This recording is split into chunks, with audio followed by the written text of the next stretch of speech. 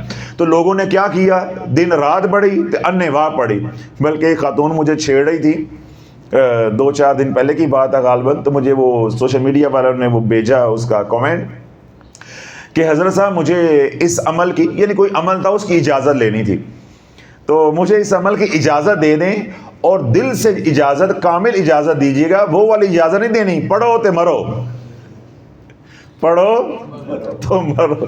مجھے اتنی ہنسی آئی، میں نے کہا ماشاءاللہ لوگ اب اتنے چلاک اور ہوشیار ہوتے جا رہے ہیں، اتنی ان کی تربیت ہو گئی ہے، اب وہ میرے فکرے میرے پہ کستے جا رہے ہیں، میرے فکرے میری باتیں میرے پہ کستے جا رہے ہیں۔ تو میں کتنی دیر ہنستا رہا، میں کہا واہ میرے مولا، ساڑی بلی سانو ہی میاؤں۔ چلو کوئی بات نہیں ہے، ان کی خوشی ہم بھی خوش ہے۔ ہمیں خوشی اس بات کی ہوئی ہے کہ انہوں نے سیکھا ہے، کہ الحمدللہ انہوں نے سیکھا ہے کہ اگر ہم نے 8-9 مہینے محنت کی ہے، انہیں معلوم ہوا ہے کہ عملیات کی شرائط ہوتی ہیں، بات قرآن کی نہیں ہے، بات آیت الکرسی کی نہیں ہے، بات آیت کریمہ کی نہیں ہے، یا بات یا کہارو کی نہیں ہے، یہ تو اللہ کا مبارک کلام ہے، یہ تو مبارک ہی مبارک ہے۔ نقصان کہاں سے ہوا ہے کہ وہ ہماری نالائکی اور ہمارے پیشوا اور رہبر اندھے ہونے کی وجہ سے، کہ انہیں خود ہی معلوم نہیں تھا، انہوں نے ہمیں پڑھنے پہ لگا دیا، نہ ہمیں بتایا کہ کیسے پڑھنا ہے اور کیا کرنا ہے۔ اب آپ دیکھیں کہ جو میں روایت کو بیان کروں گا، آپ بھی یہی غلطی کریں گے، درمیان میں شافعی اگر نہ ہوتا اور یہ روایت میرے کملی والے کی نگاہ نہ ہوتی، یا میرا ہاتھ کسی شافعی کے ہاتھ میں نہ ہوتا، تو لولو میں بھی یہ روایت بیان کر کے کپڑے جھاڑتا اور گھر چلا جاتا، پھر میرے میں اور رسالے والوں میں اور میرے میں تو یوٹیوبر میں کوئی فرق نہ رہتا۔ یہ بات آپ نے اب سمجھنی ہے کہ کیا اگر میں بات وہاں جا کے ختم کر دوں گا تو کیا ہمارے میں اور دوسرے میں کوئی فرق رہ جائے گا؟ رتی برابر فرق نہیں رہے گا۔ نتیجہ بھی میں آپ کو بتا رہا ہوں، لیکن آپ نے پھر بھی اپنی رائے دینی ہے۔ اللہم صلی علی محمد وعلی آل محمد۔ حضرت انس بن مالک رضی اللہ تعالیٰ نے اس حدیث پاک کو روایت کیا ہے، آپ فرماتے ہیں کہ ہم حضور علیہ الصلوۃ والسلام کے ساتھ اس غزوہ میں شریک تھے جس کو غزوہ تبوک کہا جاتا ہے۔ تو ہم تبوک کی طرف جا رہے تھے۔ اب تبوک اور مدینہ پاک کی مسافت 1 مہینے کی ہے، تو ابھی مقام پہ نہیں پہنچے تھے، یعنی جو جنگ کا مقام ہے وہاں نہیں پہنچے تھے، تو راستے میں تھے۔ تو روایت کرتے ہیں کہ ایک دن ہم نے سورج دیکھا، سورج کی ایسی چمک دھمک تھی، یعنی سورج اتنا پر نور تھا، اس کی روشنی اتنی تیز تھی اور تیزی سے پھیلتی جا رہی تھی کہ ایسا چمکتا ہوا سورج ہم نے مدینہ پاک میں بھی نہیں دیکھا۔ یعنی ہمارا اتفاق کبھی نہیں ہوا کہ صبح سورج نکلا اور اس کی روشنی اتنی تیز جو ہے وہ ہو گئی، یا سورج کی اتنی چمک دمک ہو جائے، یہ ایسا میں نے مدینہ پاک میں بھی نہیں دیکھا تھا۔ وہ سفر کیونکہ 1 مہینے کا ہے، مسافت ہے، سفر چلتا رہا۔ تو روایت کرتے ہیں کہ ہم نے ایک دن سورج دیکھا کہ اس کی وہ چمک دمک نہیں تھی، سورج ماند پڑا ہوا تھا، یعنی وہ پر نور سورج نہیں تھا جس طرح پچھلے دنوں میں تھا۔ تو اللہ کے نبی علیہ الصلوۃ والسلام نے بھی معلوم کیا کہ سورج جو ہے وہ آج دھندلا ہے، یعنی دھندلاہٹ ہے، وہ چمک نہیں ہے، وہ نورانیت سورج کی یا وہ روشنی سورج کی نہیں ہے۔ ابھی یہ بات ہو رہی تھی تو جبریل امین علیہ السلام تشریف لے آئے۔ اب یہاں سے بات توجہ کے ساتھ سننی ہے، یہ اس کا سارا سیاق و سباق ہے۔ جبریل امین علیہ السلام تشریف لے آئے تو اللہ کے نبی علیہ الصلوۃ والسلام نے یہی سوال جبریل امین علیہ السلام سے کیا کہ جبریل، آج روشنی سورج کی اس طرح تیز نہیں ہے، سورج کی وہ چمک دمک نہیں ہے، وہ نورانیت نہیں ہے، کیا وجہ ہے؟ تو جبریل امین علیہ السلام نے عرض کی، یا رسول اللہ، سورج کو فرشتوں کے پروں نے ڈھانپ دیا ہے۔ سورج کو کیا کیا ہے؟ فرشتوں کے پروں نے ڈھانپ دیا. دیکھیں جس طرح یہ انرجی سیورز لگے ہوئے ہیں تو بعض دفعہ کیا ہوتا ہے اس کے آگے پتنگے آ جاتے ہیں, یا کوئی شخص اس کے آگے آ جائے گا تو اس کی روشنی کیا ہو جائے گی, کم ہو جائے گی. یا اس انرجی سیورز کے اوپر ہم شاپر چڑھا دیں, یعنی وہ لفافہ جو چڑھاتے ہیں وہ چڑھا دیں تو اس کی روشنی کیا ہو جائے گی, مدھم ہو جائے گی.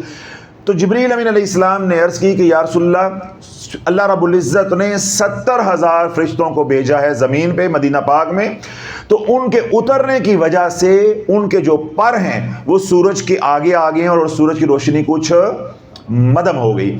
اللہ کے نبی علیہ الصلوۃ والسلام نے پوچھا کہ جبریل مدینہ میں فرشتے اتنے اترے ہیں, خیر ہے کیوں اترے ہیں؟ تو جبریل امین علیہ السلام نے عرض کی یا رسول اللہ سیدنا معاویہ کا انتقال ہو گیا ہے. یہ سیدنا معاویہ وہ امیر معاویہ نہیں ہے جو ابو سفیان کے بیٹے اور بیٹے ہیں, آگے پھر ان کا جو بیٹا ہے وہ یزید ہے, یعنی جو امیر شام ہے, یہ نہیں ہے. یہ دوسرے صحابی رسول ہیں جن کا نام جو ہے سیدنا معاویہ رضی اللہ تعالیٰ عنہ. تو معاویہ کا انتقال ہو گیا ہے تو اللہ رب العزت نے فرشتوں کو حکم دیا ہے کہ جاؤ میرے معاویہ کی نماز جنازہ پڑھ کر آؤ, میرے معاویہ کی نماز جنازہ پڑھ کر آؤ. تو اتنے کثیر تعداد میں 70,000 کا مطلب ہے کثیر تعداد میں, اتنے کثیر تعداد میں فرشتے اترے ہیں کہ جب انہوں نے پر کھولے ہیں تو سورج کی روشنی مدھم ہو گئی. اس سے آپ اندازہ لگا لیں کہ کتنے کروڑوں اربوں جو ہے وہ فرشتے دنیا پہ آئے ہوں گے یا مدینہ المنورہ میں اترے ہوں گے. اب اللہ کے نبی علیہ الصلوۃ والسلام نے حیرت سے پوچھا کہ جبریل یہ معاویہ کو مقام کیسے ملا, یہ معاویہ کو مقام کیسے ملا؟ اگر آپ بھول نہیں گئے تو ابھی میں نے تھوڑی دیر پہلے تفصیل کے ساتھ یہ بات کی کہ جتنے بھی ولایت کے نظام ہیں وہ تمام نظام سورۃ اخلاص کے ولایت کے نظام کو چھو بھی نہیں سکتے. یہ میں نے بات کہی, اور میں نے یہ بات بھی کہی کہ وہ اپنی اپنی جگہ پہ بجا ہیں. وہ ولایت کا الگ الگ نظام ہے, ہر نظام کا اپنا رنگ ہے, اپنی کشش ہے, اپنے کمالات ہیں, اپنا تصرف ہے, اپنا اختیار ہے, اپنے فیوز و برکات ہیں. لیکن سورۃ اخلاص کو وہ چھو نہیں سکتے. اس کا قد کاٹ, اس کا مقام ان سے کئی گنا بڑھ کر ہے. تو اللہ کے نبی علیہ الصلوۃ والسلام نے پوچھا کہ جبریل معاویہ کو یہ جو مقام ملا ہے یہ کیسے ملا ہے؟ تو جبریل امین علیہ السلام نے حضور علیہ الصلوۃ والسلام کی بارگاہ میں عرض کی کہ یا رسول اللہ ان کو یہ جو مقام ملا ہے, یہ اعزاز ملا ہے, یہ اس لیے ملا ہے کہ وہ چلتے پھرتے اٹھتے بیٹھتے لیٹتے سوتے ہر حال میں سورۃ اخلاص پڑھتے تھے. اب اللہ بولو یہی حدیث پاک میں یوں بیان کروں تو میں آخری فکرہ یہ بولا ہے کہ وہ ہر حال میں چلتے پھرتے اٹھتے بیٹھتے لیٹتے سوتے کروٹ بدلتے ہر حال میں سورۃ اخلاص پڑھتے تھے.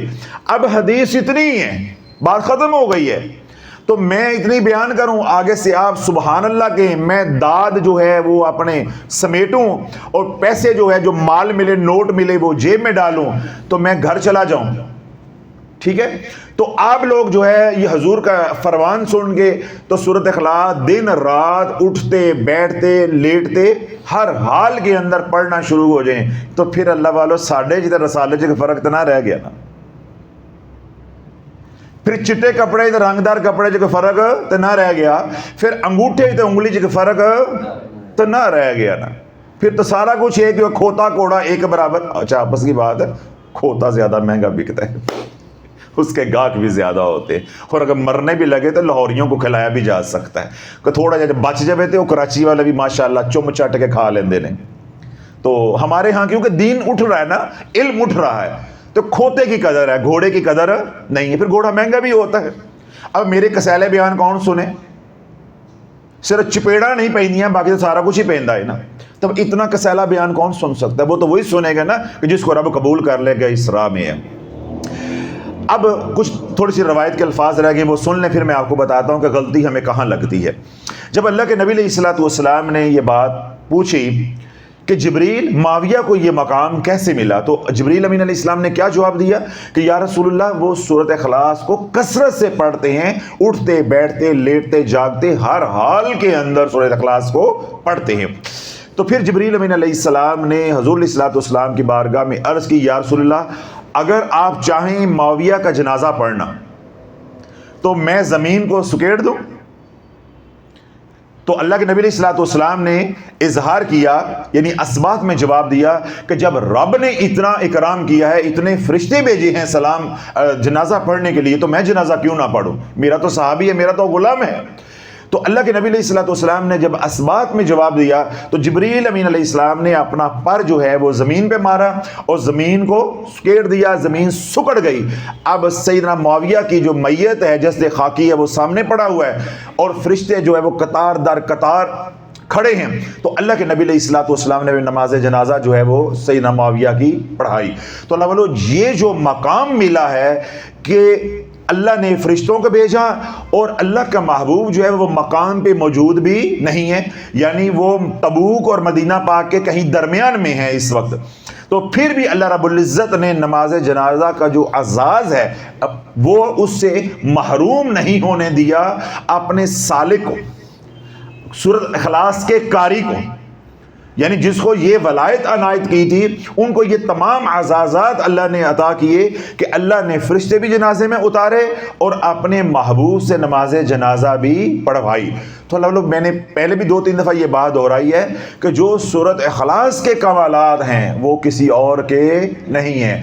مسئلہ کیا ہے کہ بن مرشد راہ نہیں ملتی، بن ہادی گل نہیں بندی۔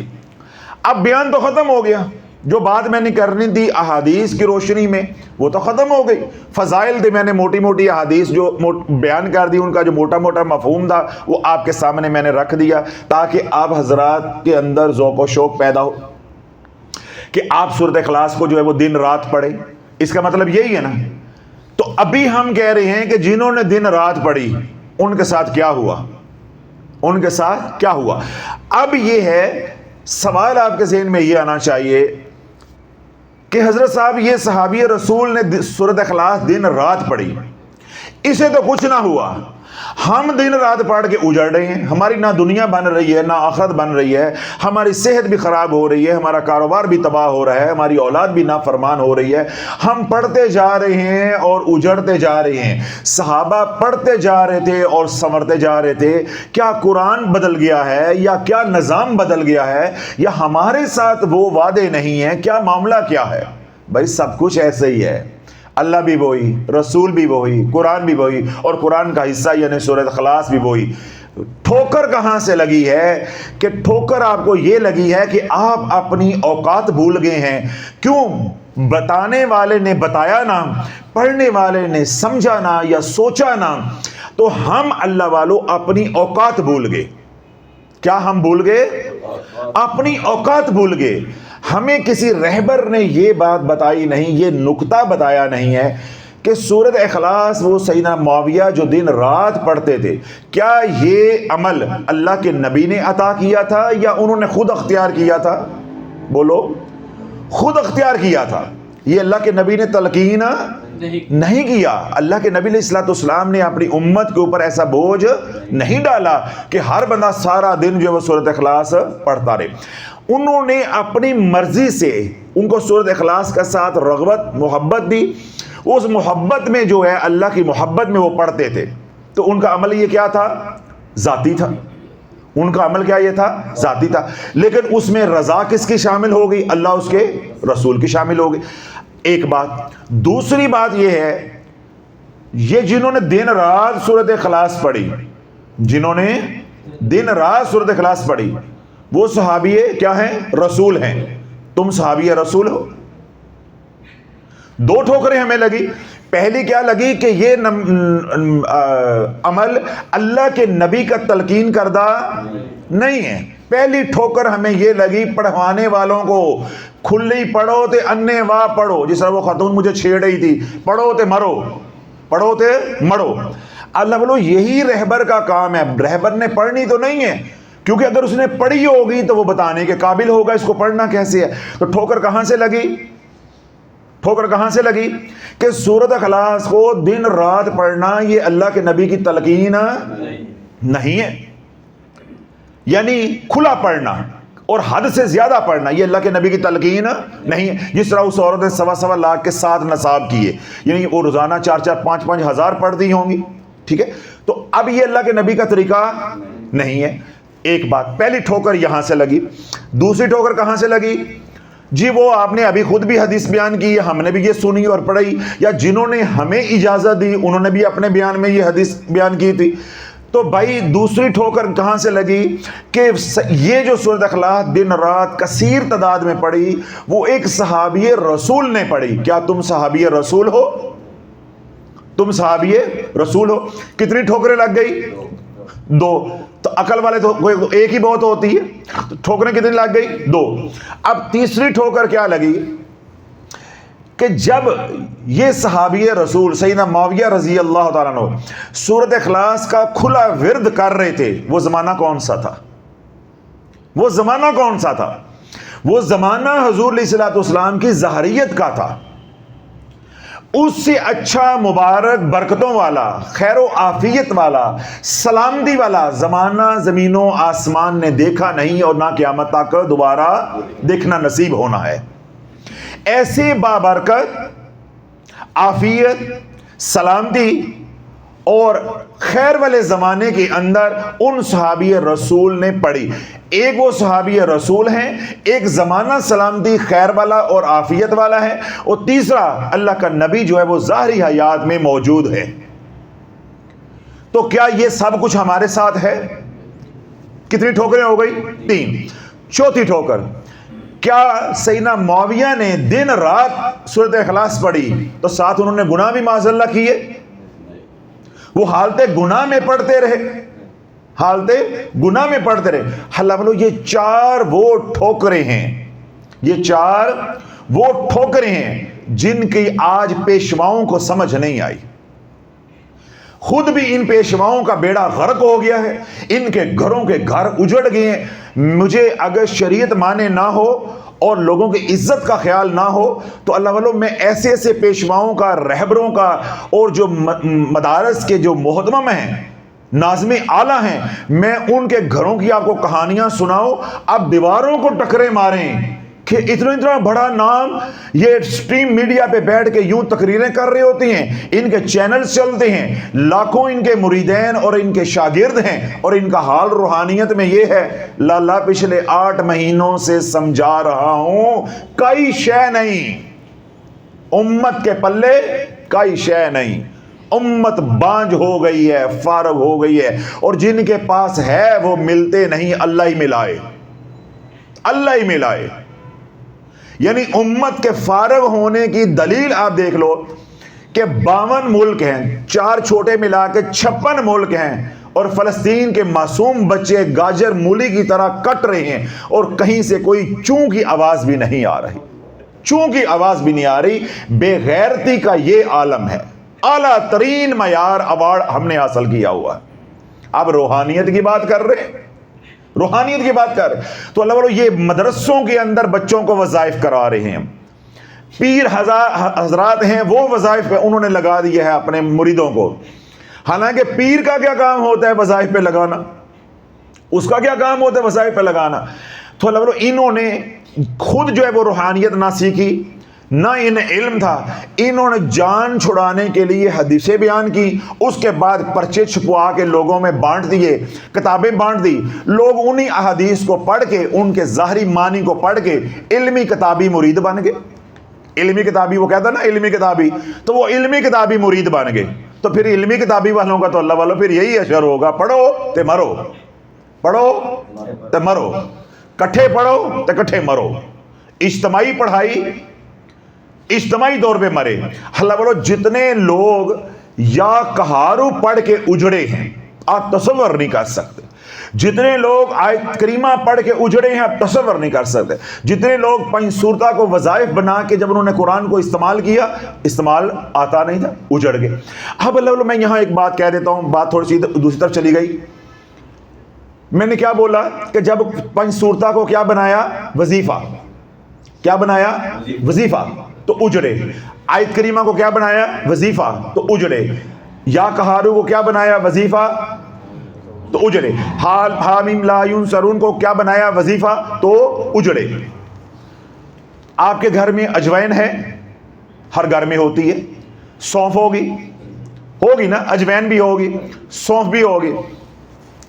میں نے اجوین یا سونف کی مثال اس لیے دی ہے کہ یہ ہر گھر میں ہوتی ہے، ہر گھر میں کم و بیش کچن میں جو ہے وہ ہوتی ہے، کیونکہ جو بچے جن گھروں میں بچے ہوتے ہیں یا بزرگ بھی ہوتے ہیں تو اکثر اوقات ان کو افارہ ہو جاتا ہے، بچوں کو گیس ٹربل ہو جاتی ہے، پیٹ میں ہوا ہو جاتی ہے، پھر مائیں جو وہ سونف کا پانی یا سونف کا عرق یا اجوین کو ابال کے اس کا پانی نکال کے بچوں کو پلاتی ہیں تاکہ بچوں کو افارہ یعنی گیس ٹربل جو ہے وہ نہ ہو، اس لیے میں نے یہ مثال دی ہے۔ اجوین ہے، اجوین ہے، پیسے آپ کے پاس ہیں، دکان سے جا کے کلو خرید لو، کھانی کیسے ہے یہ حکیم بتائے گا، کھانی کیسے ہے یہ حکیم بتائے گا۔ اب آپ عرق جو ہے ایک چھوٹی چمچ بچے کو پلاتے ہیں، چاہے اجوین کا چاہے سونف کا، اس کو کیا دے گا؟ نفع۔ اگر آپ کے اس کو افارہ ہو گیا ہے، جلدی جلدی بچہ جو ہے وہ تندرست ہو جائے، اس کی تکلیف ختم ہو جائے، تو آپ دودھ کی جگہ پہ فیڈر بھر کے وہی اجوین کا یا سونف کا عرق یا پانی آپ اس کو پلا دیں، بتائیں اس کو نفع ہوگا یا نقصان ہوگا؟ نقصان ہوگا۔ اور یہ نقصان کس کی وجہ سے ہوا؟ پلانے والے کی وجہ سے۔ تو پلانے والے کو نقصان کس کی وجہ سے ہوا؟ کہ وہ جاہل تھا، وہ لا علم تھا، اسے یہ معلوم تھا کہ سونف اور اجوین سے نفع ہوتا ہے، لیکن اسے یہ معلوم نہیں تھا کہ دینی کتنی ہے اور کب دینی ہے، سونف کا عرق پلانا کتنا ہے اور کتنی بار دینا ہے اور کب دینا ہے، اسے یہ معلوم نہیں تھا، یہ بس معلوم تھا کہ اس کا نفع ہوتا ہے۔ اللہ والو آج پیشواؤں کو صرف اتنا ہی معلوم ہے قرآن سے نفع ہوتا ہے، تے انیوں اے کس مسلمان نو نہیں پتا نفع ہوندا ہے، تو تم کس بات کے پیشوا بن گئے ہو؟ پھر یہ کس بندے کو معلوم نہیں ہے کہ قرآن سے نفع ہوتا ہے؟ قرآن تو خیر ہی خیر ہے، صرف اتنی بات پہ آپ پیر بن گئے ہیں، اتنی بار پہ آپ جو ہے وہ ملنگ بن گئے اور تسمیاں ڈال لی اور ہاتھ میں ڈنڈے پکڑ لیے اور ممبر رسول پہ سوار ہو گئے، امت میں مسلط ہو گئے اور امت کو اجاڑ کے رکھ دیا۔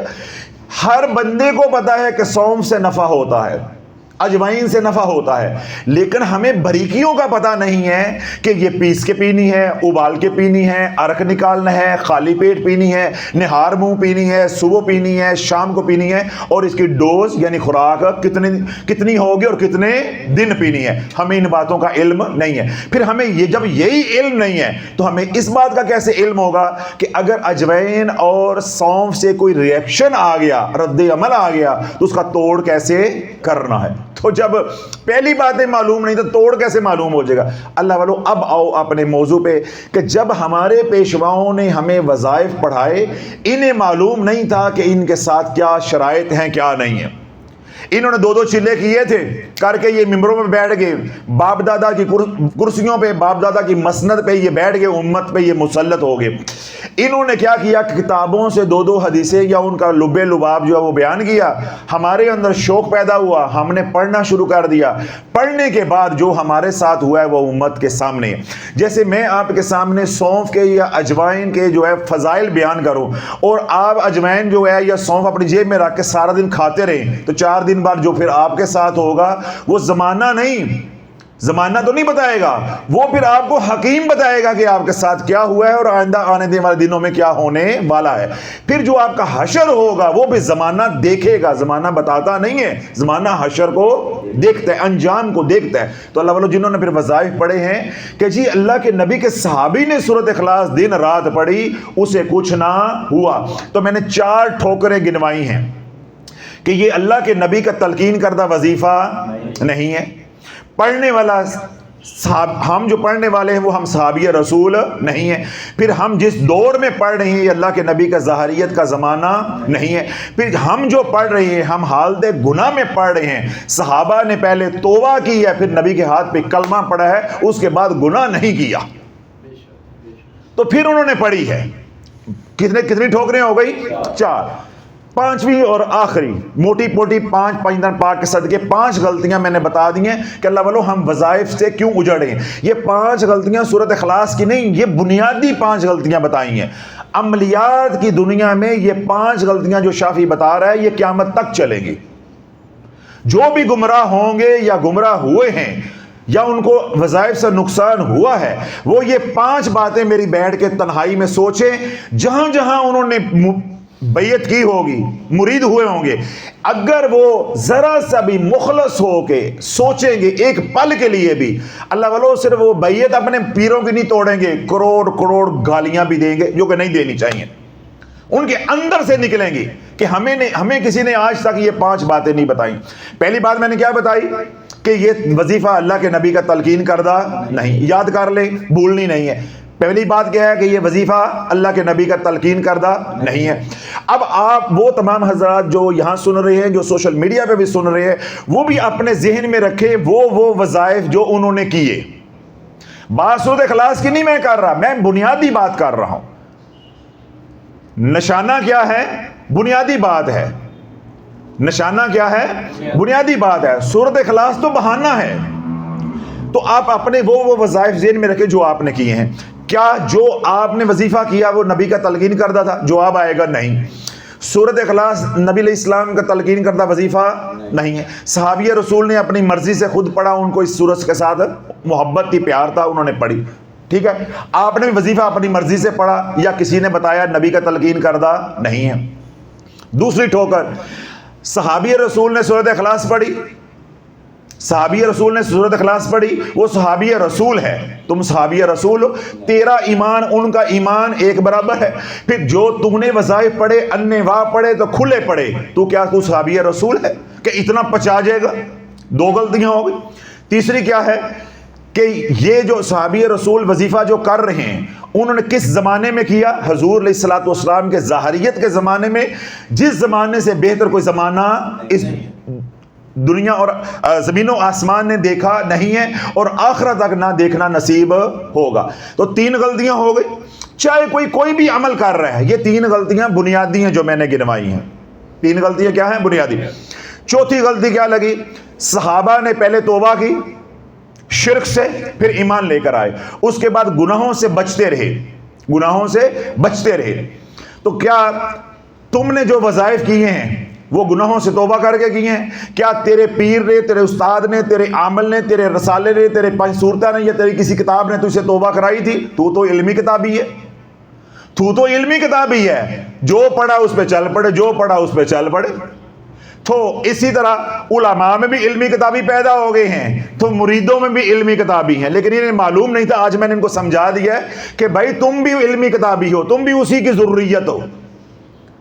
کہتے اس کو برا ہو کہ وہ امت میں بگاڑ پیدا کر رہا ہے، حقیقت میں وہ تو کل آیا ہے علمی کتابی کا نعرہ لے کے۔ بدبختو، تم تو صدیوں سے جو امت کو علمی کتابی بنا چکے ہو، تم تو صدیوں سے امت کو جو روحانیت کے مسافر ہیں، پڑھنے پڑھانے والے، ورد و وظائف کرنے والے، اوراد و وظائف کرنے والے، ان کو علمی کتابی بنا چکے ہو۔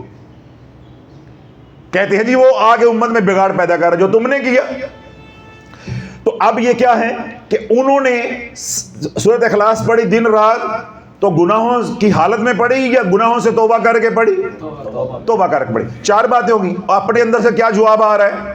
حرام کھائے جاؤ تو سورۃ اخلاص پڑھی جاؤ، رشوت کھائے جاؤ، خنزیر کھائے جاؤ، بہنوں کے حصے کھائے جاؤ، زکوٰۃ عشر کھائے جاؤ، گناہ کیے جاؤ اور سورۃ اخلاص پڑھے جاؤ۔ یہ 4 غلطیاں ہو گئی۔ 5ویں اور آخری جو بنیادی غلطی ہے، صحابی رسول نے سورۃ اخلاص کس کام کے لیے پڑھی؟ محض اللہ کی رضا کے لیے، اپنی آخرت کے لیے، اللہ کے قرب کے لیے، اللہ کی معرفت کے لیے، حضور علیہ الصلوۃ والسلام کی غلامی کے لیے انہوں نے پڑھی۔ اپنے اندر جھانکو، تم جو وظائف کرتے ہو کیا اللہ کی معرفت کے لیے کرتے ہو؟ اللہ کے قرب کے لیے کرتے ہو؟ تم تو دنیا پانے کے لیے کرتے ہو۔ تو اللہ والو آپ یہ بات دیکھو کہ ان صحابی رسول نے، سیدنا معاویہ نے دن رات سورۃ اخلاص پڑھی۔ اللہ نے مقام کیا دیا کہ 70,000 فرشتے جنازے کے لیے اتارے، اپنے نبی سے جنازے کی امامت کروائی، یہ اعزاز بخشے۔ سوال یہ ہے کہ کسی کتاب سے یہ ڈھونڈ کے بتاؤ کہ اتنی سورۃ اخلاص پڑھ کے ان کو دنیا میں کیا ملا؟ باغ ملے کھجوروں کے، مدینہ ان کے نام ہو گیا، کہ 2-4 مربع زمین کے ان کو مل گئے۔ اللہ والو ان کے بدن پہ تو کپڑے پورے نہیں تھے، ان کے تو بدن پہ کپڑے پورے نہیں تھے۔ اللہ والو یہ جو رب کا ذکر ہے یہ تو دنیا کو اتار کے دور پھینک دیتا ہے۔ رب کا ذکر تو دنیا سے پاک کر دیتا ہے، یہ دنیا سے دور کر دیتا ہے اور اللہ اپنے قریب کر لیتا ہے۔ اور ہم نے وظائف کس کام کے لیے کیے؟ دنیا بنانے کے لیے. تو اللہ بولے یہ 5 بنیادی غلطیاں ہیں جن سے ہم برباد ہوئے ہیں، جن سے ہم برباد ہوئے ہیں. آپ صرف سورۃ اخلاص کی بات نہیں کریں گے، وہ میں نے سمجھانے کے لیے کہی ہے. جو وظیفہ آپ کر رہے ہیں، کیا آپ کے ساتھ یہ 5 باتیں ہیں کہ نہیں؟ تو جب 5 باتیں ہیں تو پھر نقصان ہو کرے گا. اب اس دور میں اللہ والو جب وظائف کرنے ہیں تو پھر آپ کو اس رہبر کو پکڑنا پڑے گا جس نے یہ کام کیا ہو، جس نے یہ کام کیا ہو. پھر رہبر کے اندر بڑی مشکل ہے. آپ نے ایک مرشد پکڑ لیا، ایک استاد پکڑ لیا، عامل پکڑ لیا. وہ عامل تو ہے، اس کے عامل ہونے پہ کوئی شک نہیں ہے مثال کے طور پہ، لیکن وہ عامل ہے سورۃ مزمل کا. کس کا ہے؟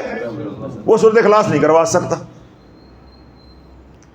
عامل کے لیے شرط یہ ہوتی ہے کہ جس سے آپ عمل لے رہے ہیں وہ اس عمل کا صاحب عمل ہو، صاحب اجازت ہو، اس نے وہ عمل کیا بھی ہو. یہ نہیں ہے کہ اب میں نے سورہ مزمل کر لی، میں عامل بن گیا تو اب یہ جناب میں قرآن کی ساری صورتیں کر بھی سکتا ہوں تو کروا بھی سکتا ہوں. اللہ بولو ایسا نہیں ہوتا.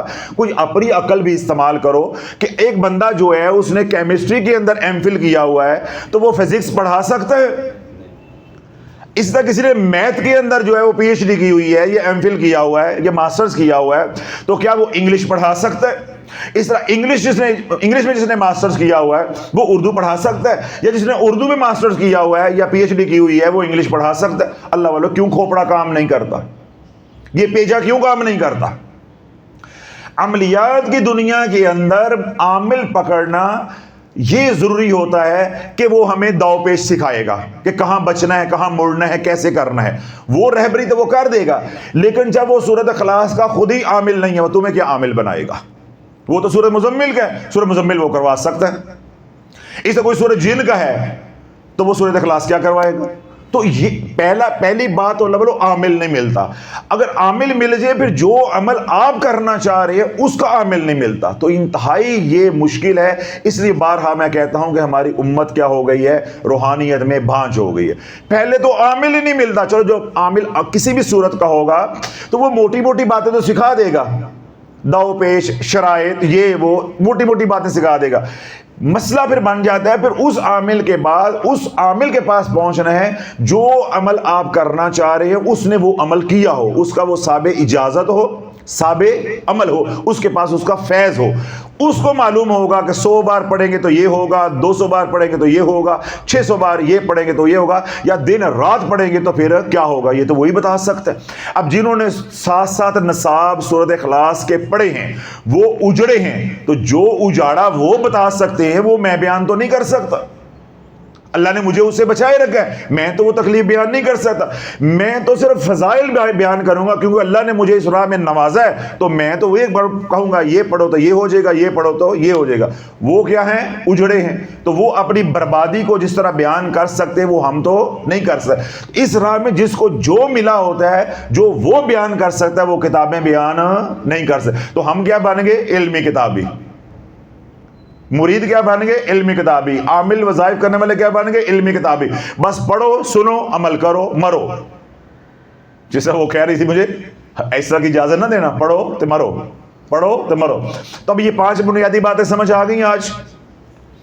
اب اللہ والو جنہوں نے اب سورۃ اخلاص کے اندر آنا ہے، اس نظام کو اپنانا ہے، اپنی دنیا اور آخرت بنانی ہے، اب میں ان کو یہ کہوں گا کہ ان 5 باتوں کو سوچ کے، ان 5 باتوں کو سوچ کے کہ بھائی یہ وظیفہ اللہ کے نبی کا تلقین کردہ بھی نہیں ہے، پڑھنے والا صحابی رسول بھی نہیں ہے، حضور کی ظاہریت کا زمانہ بھی نہیں ہے، ہم نے گناہوں سے توبہ بھی نہیں کی، اور ہم پڑھنا چاہتے ہیں دنیا کے معاملات کے لیے. یہ 5 باتیں ہماری ان 5 کے الٹ ہیں. تو اس کا مطلب ہے کہ ہون پھر پیر صاحب، شافی صاحب بس جواب سمجھیے. دیکھیں نا 5 باتیں جو میں نے گنوائی ہیں ان کا 5 الٹ بھی گنوا دیا ہے. تو اس کا کیا مطلب اگلا کہ پھر ایسے جواب بھی سمجھیے. بھائی جواب نہیں، ہر بات کا حل ہے، ہر مسئلے کا حل ہے. یہ جو 4 باتیں ہیں، کون سی باتیں ہیں؟ 4. وہ تو میں ایک پل میں ختم کر دیتا ہوں. وظیفہ اللہ کے نبی کا تلقین کردہ ہو یا وظیفہ کسی صحابی رسول کا اپنا ذاتی ہو، اس کے فیض و برکات یا اس کا طریقہ قیامت تک چلے گا. صحابہ سے بڑا کوئی پیر نہیں ہے، کوئی غوث نہیں ہے، کوئی قطب نہیں ہے، کوئی ابدال نہیں ہے. جو صحابہ کا مقام ہے اس کو زمانے کے سارے ولی مل کے بھی چھو نہیں سکتے. تو وہ وظیفے کا فیض ساری زندگی، سارے قیامت تک ساری دنیا کے رہتے تاکہ وہ نظام جو ہے وہ چلے گا. حضور کا زمانہ ایک ظاہریت کا ہے، ایک حضور کا زمانہ جو ہے وہ روحانی ہے. یعنی ہم حضور علیہ الصلوۃ والسلام ظاہری طور پہ موجود نہیں ہیں، لیکن روحانی طور پہ حضور کا زمانہ یہ بھی ہے. تو کسی پیر کا یا کسی نبی کا ظاہری طور پہ موجود ہونا ضروری نہیں ہے، روحانی طور پہ موجود ہونا ضروری ہے. کیونکہ ہم روحانیت میں آئے ہیں، ہم ظاہریت میں نہیں آئے کہ ہم نے کوئی صحابی نہیں بننا. صحابی بننے کے لیے حضور کا ظاہری طور پہ موجود ہونا شرط ہے. ہم نے صحابی تو نہیں بننا، ہم نے کیا بننا ہے؟ روحانی. یعنی روحانیت ہم نے لینی ہے. تو روحانیت ہمیں ملنی ہے حضور علیہ الصلوۃ والسلام کی روح مبارک سے. تو آپ کی روح مبارک آج بھی موجود ہے، قیامت تک کے لیے موجود ہے. اپنی امت کی تربیت کرنے کے لیے، رہبری کرنے کے لیے وہ تو موجود ہے. تو یہ دونوں باتیں ختم ہو گئیں. یعنی جو ڈر تھا کہ اللہ کے نبی کا تلقین کردہ نہیں ہے یا حضور علیہ الصلوۃ والسلام ظاہری طور پہ موجود نہیں ہے، جب ہم نے صحابی بننا ہی نہیں ہے یا بن ہی نہیں سکتے تو ہمیں اس مسئلے سے پریشان ہونے کی ضرورت نہیں ہے. تیسری بات یہ ہے کہ پڑھنے والے وہ صحابی رسول تھے، وہ صحابی رسول تھے اور امتی تھے. ہم اگر صحابی رسول نہیں، الحمدللہ امتی ہم بھی ہیں، امتی ہم بھی. تین باتیں واضح ہو گئی، تین باتیں واضح ہو گئی. چوتھی بات اور پانچویں بات، چوتھی بات اور پانچویں بات یہ خطرناک ہے. ان کا حل میرے پاس نہیں ہے، ان کا حل آپ کے پاس ہے. میں نے تین کا توڑ آپ کو بتا دیا ہے. ہم نبی کے ظاہری زمانے میں موجود نہیں ہیں، ہم صحابی رسول نہیں ہیں، کوئی مسئلہ نہیں ہے، کوئی مسئلہ نہیں. وظیفہ صحابی کا خود ہے، ہم تو صحابی نہیں، کوئی مسئلہ. تین باتوں کا کوئی مسئلہ نہیں. اگلی دو جو بات نہیں ہے اللہ والے وہ آپ نے کرنی. ایک کہ گناہوں سے توبہ آپ نے کرنی ہے، آپ کے استاد نے، مرشد نے، رہبر نے نہیں کرنی. جب تک گناہوں سے توبہ نہیں کر لیتے آپ روحانیت کی دنیا میں، عملیات کی دنیا میں قدم رکھو گے، یہ دنیا تمہیں لیر اور لیر کر دے گی، اجاڑ کے رکھ دے گی. اسی کا نام رجت ہے، اسی کا نام رجت ہے. یہ دنیا تجھے ویران کر کے رکھ دے گی. تیری زندگی کے اندر سے لفظ دنیا نکل جائے گا، یہ ایسے تجھے ویران کرے گی. پھر ایسا ویران کرے گی کہ سرا نہیں ملے گا کہ ہوا کیا تھا، ساڑھے نال ہو کی گیا ہے. آج لوگ میرے بیانات سن سن کے روتے ہیں، ڈھائیں مارتے ہیں، اور ان کی ایک ہی بات ہے، حضرت صاحب آپ کہاں تھے، آپ پہلے کہاں تھے؟ جب ہماری زندگی کی شام ہو گئی تو اب آپ نے گرجنا شروع کر دیا آ کے. تو میں کیا کہتا ہوں کہ بھائی ہر کام کا ایک وقت ہے، ہر کام کا ایک وقت ہے. جب حکم ہو گیا تو ہم آپ کی خدمت میں حاضر ہو گئے ہیں، جب حکم نہیں ہوگا تو پھر دوبارہ پیچھے ہو جائیں گے. ہم تو اتنی دیر کے لیے ہی سامنے ہیں جتنی دیر کے لیے حکم ہے. نہ ہم پہلے سوشل میڈیا پہ تھے، نہ سوشل میڈیا ہماری ضرورت ہے، اور نہ ہی روحانیت سوشل میڈیا سے ملتی ہے. یہاں سے تو اطلاع ملتی ہے. ہم تو آپ کو اطلاع دینے کے لیے آئے ہیں، انفارمیشن دینے کے لیے آئے ہیں کہ آپ کیوں اجڑ رہے ہیں اور آپ کے اجڑنے کی وجہ کیا ہے. تو چوتھی بات کس نے پوری کرنی؟ آپ نے، کہ گناہوں سے توبہ آپ نے کرنی. پانچویں بات بھی آپ نے کرنی ہے کہ سورۃ اخلاص پڑھنی ہے تو کس لیے پڑھنی ہے؟ دنیا کے لیے پڑھنی ہے یا آخرت کے لیے پڑھنی؟ تو لالا اگر تو سورۃ اخلاص دن رات پڑھنی ہے اللہ کے لیے تو پھر اللہ ملے گا، دنیا نہیں ملتی.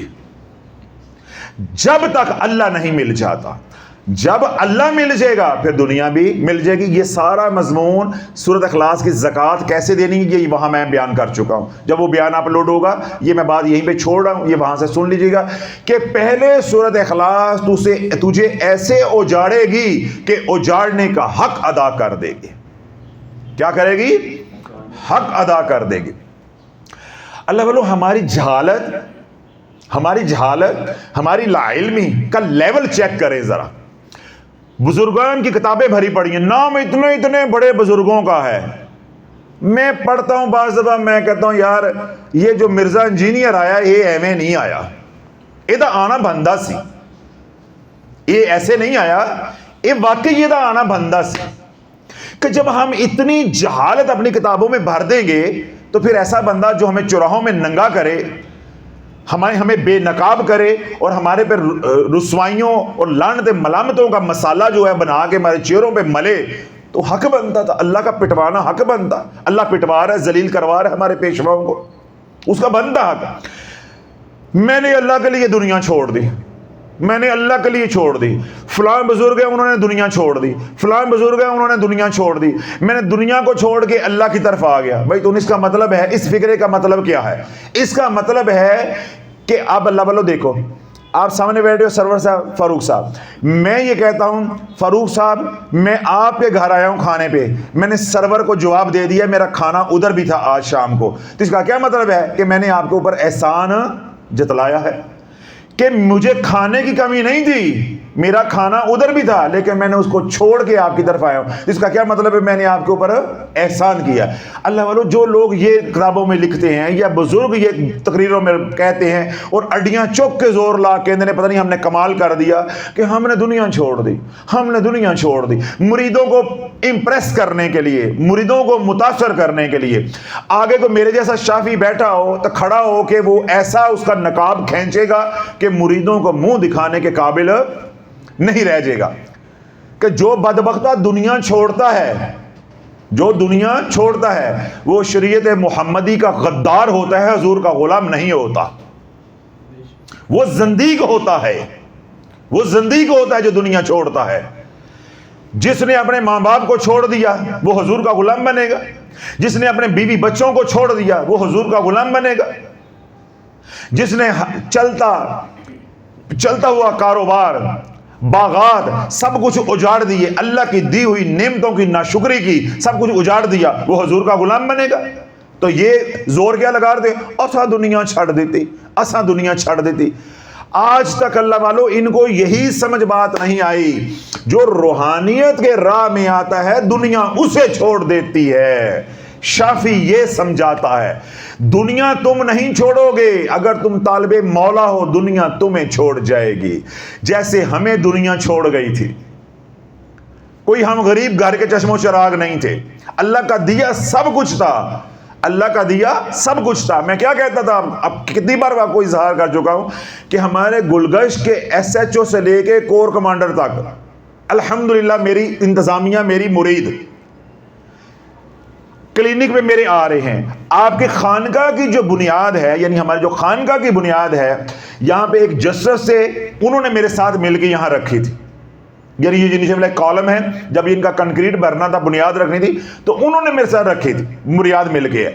تو اللہ کا دیا اثر و رسوخ اور اللہ کا دیا ہوا مال سارا کچھ تھا, لیکن جب ہم اس راہ میں آئے تو سارے چھوڑ گئے. تو روحانیت میں دنیا چھوڑ جاتی ہے. دنیا کو آپ چھوڑیں گے تو آپ زندیق ہو جائیں گے. زندیق اس کو کہتے ہیں جو ایسا کفر کا مرتکب ہو جس کو اس کا علم نہ ہو, یعنی وہ کافر بھی ہو گیا لیکن اس کو اپنے کفر کا علم نہ ہو. تو جو ماں باپ کو چھوڑے, بیوی بچوں کو چھوڑے, حقوق العباد جو پامال کرے, تو وہ بندے کا بت کہلوائے گا, حضور کا غلام کہلوائے گا. تو روحانیت کے اندر اللہ والو دنیا جو ہے وہ آپ کو چھوڑ دی ہے. تو جب دن رات سورۃ اخلاص پڑھو گے تو آپ دنیا نہیں چھوڑو گے, دنیا آپ کو چھوڑ جائے گی. پھر دنیا کب ملے گی وہ میں نے ساری بات پہلے کی, اس بیان میں آپ نے تفصیل کے ساتھ سن لینی ہے. پھر دنیا اللہ دے گا نہیں, دنیا اللہ ذلیل کر کے تیرے قدموں میں ڈال دے گا, لیکن اس کے لیے ایک وقت لگے گا. تو لوگ یہ 5 باتیں ہیں, 3 باتیں میں نے آپ کی پریشانیاں 3 دور کر دی ہیں. 2 کام آپ نے کرنے, سورۃ اخلاص کو اگر دن رات پڑھنا ہے تو محض اللہ کی رضا کے لیے پڑھنا ہے, دنیا کے لیے نہیں پڑھنا. دنیا آئی ہوئی بھی چلی جائے گی, آئی ہوئی بھی چلی جائے گی. پھر ایک مقام کے بعد جب تو بندے کا پت بن جائے گا, حضور کا غلام بن جائے گا, پھر دنیا لوٹ کے آئے گی. تو اتنا صبر کون کرے گا, اتنا صبر کون کرے گا. اور چوتھا کام آپ نے کیا کرنا ہے کہ وظائف کی دنیا میں آنا ہے, عملیات کی دنیا میں آنا ہے, روحانیت کی دنیا میں آنا ہے. تو پھر آپ کو گناہوں سے توبہ کرنی پڑے. حالت گناہ میں جب اللہ اللہ کرو گے تو وہ اللہ اللہ نفع کم نقصان زیادہ دے گی. یہ ساری باتیں موٹی موٹی جو پہلے ہو چکی ہیں وہ بھی میں نے دہرائی ہیں, کچھ آج تربیت کے لیے بھی میں نے باتیں کی ہیں. اب اللہ وہ تمام حضرات جو سورۃ اخلاص کو میرے بیانات سن کے 1 بار پڑھنا چاہتے ہیں, 2 بار پڑھنا چاہتے ہیں, 3 بار پڑھنا چاہتے ہیں, 5 بار پڑھنا چاہتے ہیں, 10 بار پڑھنا چاہتے ہیں, بس یہ جو 10 بار تک ہے, جو اگلے بیانات میں یہ مضمون آتا جائے گا, 10 بار تک تو کسی قسم کی کوئی پریشانی نہیں ہے. 10 بار تک کوئی مسئلہ نہیں ہے، ہر بچہ بڑا مرد عورت سب کر سکتے۔ جب ہم اگلی آگے بات کریں گے، یا وہ حضرات جو سورۃ اخلاص 50 بار یا 50 سے اوپر کھلا ورد کرنا چاہتے ہیں، آج کے دور میں اللہ والوں کڑا دیے بغیر کرو گے تو یہ سورت تمہیں اوجاڑ کے رکھ دے گی۔ کیوں؟ یہ صحابہ کا دور نہیں ہے، یہ اللہ کے نبی کی ظاہریت کا دور نہیں ہے۔ صحابی رسول ورد کر رہے ہیں کھلا کھلا، میں بھی یہی کہہ رہا ہوں، رسالے والے بھی کہتے ہیں کھلا کرو، انے واہ کرو، دن رات کرو، لاکھوں میں پڑھو، دیوانے پڑھ کے پڑھو، مجنوں بن کے پڑھو۔ صحابہ نے کیا ہے۔ ٹھوکر کہاں لگ رہی ہے؟ تو بتانے والا نبی نہیں ہے، سننے والے صحابی نہیں ہیں۔ انہیں یہ سمجھ نہیں آیا، وہ کیا سمجھ بیٹھے اپنے آپ کو، یا معاذ اللہ اپنے آپ کو نبی سمجھا یا اپنے پیروکار کو صحابہ سمجھ لیا ہے۔ نہ بتانے والا نبی ہے، نہ سننے والے صحابی ہیں، نہ دور حضور علیہ الصلوۃ والسلام کی ظاہریت کا ہے، اور نہ انہوں نے گناہوں سے توبہ کی ہے، اور نہ یہ آخرت کے لیے پڑھ رہی ہیں۔ یہ تو پانچوں باتیں ان کے اندر نہیں ہیں۔ تو آج کے دور میں اللہ والوں میں کیا سمجھاتا ہوں کہ جب کوئی بھی عمل آپ کرو گے اور عمل آپ کڑے کے بغیر، حصار کے بغیر کرو گے، وہ عمل تمہیں اوجاڑ کے رکھ دے گا۔ سورۃ اخلاص 1 سے لے کے 10 بار کوئی کڑے کی ضرورت نہیں ہے، عوام پڑھ سکتی ہے، بچے بڑے چھوٹے سب پڑھ سکتے ہیں، مرد اور کسی کو کوئی پوچھنے کی اجازت لینے کی ضرورت نہیں ہے۔ لیکن جب 10 سے اوپر آپ جائیں گے تو پھر آپ کو پہلے شرائط پوری کرنی پڑیں گی، عملیات کی کڑا دینا پڑے گا، حصار کرنا پڑے گا، پھر سورۃ اخلاص سے نفع ہوگا، وگرنہ نفع نہیں ہوگا۔ اس لیے وہ تمام حضرات جنہوں نے یہ حدیث پاک میرے سے سنی یا سورۃ اخلاص کسی یوٹیوب چینل سے دے کے، کسی کتاب سے دے کے، کسی پیر نے بتائی ہوئی ہے، تو وہ کھلی اٹھتے بیٹھتے پڑھ رہے ہیں، انہیں میں یہ کہوں گا کہ جب تک سورۃ اخلاص چلتے پھرتے اس دور میں پڑھتے رہو گے، تمہیں رجت ہوتی رہے گی، تم اجڑتے رہو گے، اجڑتے رہو گے، اجڑتے رہو گے۔ اور یہ جو دور ہے، جس دور میں آپ سورۃ اخلاص کو اٹھتے بیٹھتے، پاکی ناپاکی، وضو بغیر وضو، شرائط کا لحاظ رکھے بغیر پڑھ رہے ہیں، یہ وہ دور نہیں ہے۔ پہلا دور تھا تقوی کا۔ پہلا دور کیا تھا؟ تقوی کا۔ پہلے 500 سال، پونے 500 سال یا 550 سال کا جو پہلا دور ہے وہ کم و بیش تقوی کا تھا۔ اس کے بعد دور شروع ہوا فتوے کا، یعنی فتوے کا دور جو ہے یا شریعت کا جو دور ہے وہ تو شروع ہو گیا جب اماموں کا ظہور ہوا، امام ابو حنیفہ رحمۃ اللہ علیہ، ائمہ اربعہ جو ہیں وہ آئے، وہ دور شروع ہو گیا۔ لیکن ان کے دور میں تقویٰ تھا۔ ان کے دور میں کیا تھا؟ تقویٰ تھا۔ میں اس کی ایک مثال دے دیتا ہوں تاکہ جو اہل علم ہے ان کا بھی ذوق جو ہے وہ دوبالا ہو جائے۔ امام ابو حنیفہ رحمۃ اللہ علیہ اپنے شاگردوں کے ساتھ جو ہے وہ سفر کر رہے تھے، تو وہ جو نہر ہے، یعنی پانی جہاں کھڑا تھا، چھپڑ تھا، تو اس کو جب پار کیا تو وہ کچھ چھینٹیں جو ہیں وہ آپ کے کپڑوں پہ پڑ گئی، آپ کی تہمت کے اوپر چھینٹیں پڑ گئی۔ اب امام ابو حنیفہ رحمۃ اللہ علیہ نے جب وہ تالاب تھا، وہ اپنا کیا ٹوبہ تھا، اس کو جب پار کر لیا، جو کچی جگہ تھی پانی والی، کیچڑ والی، اس کو جب پار کر لیا تو جب تک وہ پار ہو کے گئے تب تک وہ چھینٹیں سوکھ چکی تھیں۔ کیا ہوئی؟ سوکھ چکی تھی۔ تو جب آپ دریا کے کنارے پہنچے جہاں پانی دستیاب تھا تو آپ نے کیا کیا؟ اپنا لباس یعنی لنگی اپنی، تہمت اپنی اتاری اور اس کو دھونا شروع کر دیا، دھو کے سکھایا، پھر پہنا۔ تو شاگردوں نے کہا کہ استاد جی آپ کا حضرت صاحب یہ فتویٰ ہے کہ مٹی جو ہے وہ لگے، یعنی گارا لگے، کیچڑ لگے اور وہ سوکھ جائے تو وہ پاک ہے، وہ نجاست جو ہے وہ پاک ہے۔ تو آپ نے جو ہے ان کپڑوں کو دھویا ہے، دھو کے سکھایا ہے، پھر آپ نے پہنا اور پھر آپ نے نماز پڑھائی ہے، تو اس میں کیا؟ آپ نے فرمایا کہ جو میں نے بتایا ہے وہ فتویٰ ہے، جو کیا ہے یہ تقویٰ ہے۔ جو میں نے بتایا تھا وہ فتویٰ ہے، وہ شریعت ہے، جو میں نے کیا ہے وہ تقویٰ ہے، یعنی یہ اعلیٰ معیار ہے۔ تو ان کے دور میں ابھی تقویٰ تھا، دور فتوے کا شروع ہو گیا تھا لیکن تھا تقویٰ۔ وہ 500 سال کے بعد کم و بیش آخری سانسیں لے کے ختم ہو گیا۔ آگے جو دور ہے وہ مکمل پھر شروع ہو گیا فتوے کا، یعنی جس کو ہم شریعت کا دور کہتے ہیں۔ پہلا دور تقوی کا، اب اگلا دور کیا تھا؟ فتوے کا، یعنی شریعت کا۔ وہ آ کے جو ہے وہ ختم ہو گیا۔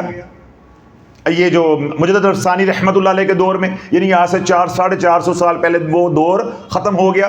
پھر تو شریعت بھی بوجھ لگنا شروع ہو گئی. اسی کی وجہ سے تو دین الہی ایجاد کیا گیا. اب یہ جو دور چل رہا ہے پچھلے 450-425 سال سے، اللہ بولو یہ دور ہے فسق و فجور کا. یہ دور کس کا ہے؟ فسق و فجور کا ہے، شیطانیت کا دور ہے، دجالی نظام. جوں جوں آپ آگے بڑھتے جائیں گے دجالی نظام، شیطانیت کا نظام غلبہ پاتا جائے گا، اور اس کی انتہا کس پہ ہوگی؟ دجال کے ظہور پہ جا کے. یعنی اس کی انتہا کہاں ہوگی؟ دجال کے ظہور پہ جا کے اس کی انتہا ہوگی. یعنی یہ 1500 سال جو ہے کم و بیش مکمل ہو جائیں گے تو دجال کا ظہور ہو جائے گا. تو پھر کیا ہو جائے گا؟ تقوی کا دور بھی مکمل ہو گیا، فتوے کا دور بھی مکمل ہو جائے گا، اور شیطانیت کا فسق و فجور کا دور بھی مکمل ہو جائے گا. آگے پھر دوبارہ دور شروع ہوگا امام مہدی کا، جس میں یہ قابو کیا جائے گا. پھر 40 سال آئیں گے سیدنا عیسیٰ علیہ السلام پہ، جس میں بہاریں ہوں گی. وہ صرف چھوٹا سا ایک وقفہ ہوگا 40 سال کا. اس کے بعد دوبارہ زوال ہوگا، اور ایسا زوال ہوگا ہر وہ گناہ جو زمانہ جاہلیت میں تھا وہ ہوگا. اللہ کے نبی علیہ الصلوۃ والسلام نے ارشاد فرمایا کہ اگر بنی اسرائیل میں سے کسی نے ماں کے ساتھ زنا کیا تو میرا امتی بھی ماں کے ساتھ زنا کرے گا. اگر دایاں پاؤں بائیں میں پہننا ہے تو یہ بھی دایاں پاؤں بائیں میں پہنیں گے. یعنی ہر وہ کام، ہر وہ شرک، ہر وہ فسق و فجور جو ہے سیدنا عیسیٰ علیہ السلام کے بعد شروع ہو جائے گا. بس اس کے اہتمام کے اوپر قیامت ہوگی. پھر صحابہ نے پوچھا یا رسول اللہ قیامت کب آئے گی؟ تو اللہ کے نبی علیہ الصلوۃ والسلام نے فرمایا کہ جب اس دھرتی کے اوپر کوئی اللہ کہنے والا نہیں رہ جائے گا. اب ساری کہانی سمجھ آ گئی. یہ یوں جا رہا ہے، یوں جا رہا ہے. پھر یہ یہاں آ کے 40 سال کے لیے یہ رستہ ہموار ہو جائے گا، امن ہو جائے گا، کرامات ہوں گی، معجزات ہوں گے، برکتیں ہوں گی، خیریں ہوں گی. دین سارا زندہ ہوگا جیسے صحابہ کے دور میں تھا.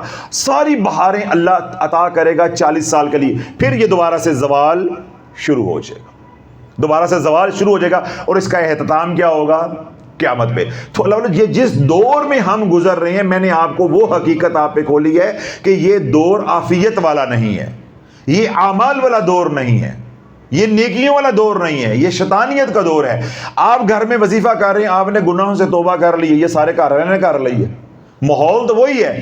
جب اس آلودہ ماحول کے اندر آپ ورد کریں گے، قرآن پڑھیں گے، تو آپ کو اس قرآن سے نفع کم، نقصان زیادہ ہوگا.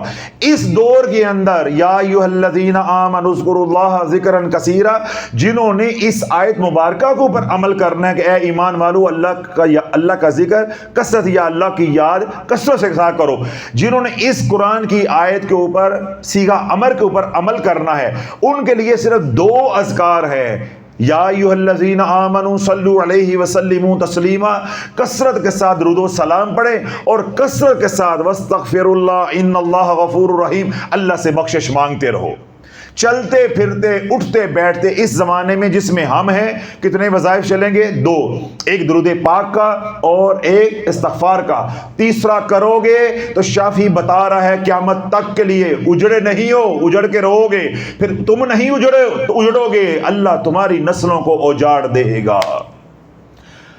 اور پھر تمہیں کوئی بتانے والا بھی، نکالنے والا بھی نہیں ہوگا. میں نے کیا بتایا ہے کہ ہر آنے والا دن شیطان کا ہے، ہر آنے والا دن فسق و فجور کا ہے، نیچے ہی نیچے، نیچے ہی نیچے.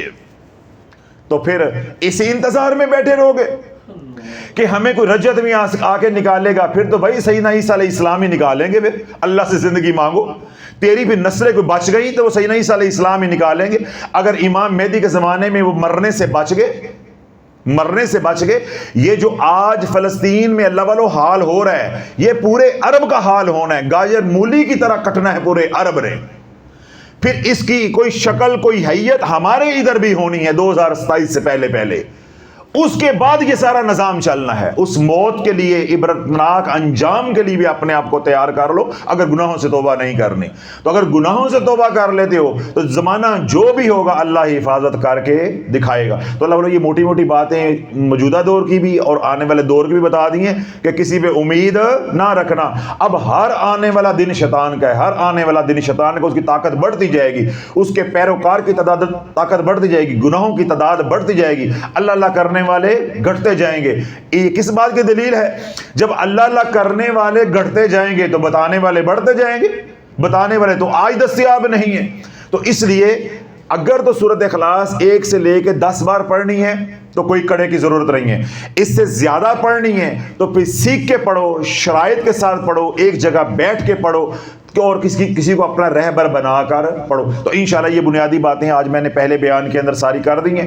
آگے جو بیانات ہوں گے اس میں ہم چلیں گے کہ 50 بار سورۃ اخلاص پڑھیں گے تو کیا ملتا ہے، اور اسی طرح 50 سے لے کے 1000 تک پڑھیں گے تو کیا ملتا ہے. پھر 1000 کے بعد پھر ویسے ہی نظام جو ہے وہ فری سٹائل ہو جاتا ہے، اوپن ہو جاتا ہے کہ دن رات پڑھیں گے تو کیا ملتا ہے. یہ ساری باتیں اگلے بیانات میں آتی جائیں گی، لیکن میں نے بنیادی بات بتا دی ہے کہ 1 سے لے کے 10 تک پڑھو گے تو کسی رہبر کی ضرورت نہیں ہے، کسی ہادی مرشد کی ضرورت نہیں ہے، کسی بھی قسم کی شرط کی ضرورت نہیں ہے. جو ہی 10 سے اوپر جاؤ گے نہ چلتے پھرتے پڑھ سکتے ہو، نہ بغیر وضو پڑھ سکتے ہو، اور نہ بغیر حصار کے پڑھ سکتے ہو.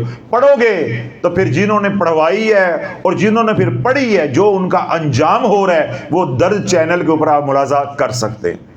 تو ان تمام باتوں کو اپنے ذہن میں رکھنا ہے انشاءاللہ، تاکہ پھر اگلا بیان بھی جو آپ کو سمجھ آئے گا. اللہ رب العزت مجھے بھی آپ کو سمجھ کی توفیق عطا فرمائے. سبحان ربک رب العزت عما یصفون وسلام علی المرسلین والحمد للہ رب العالمین.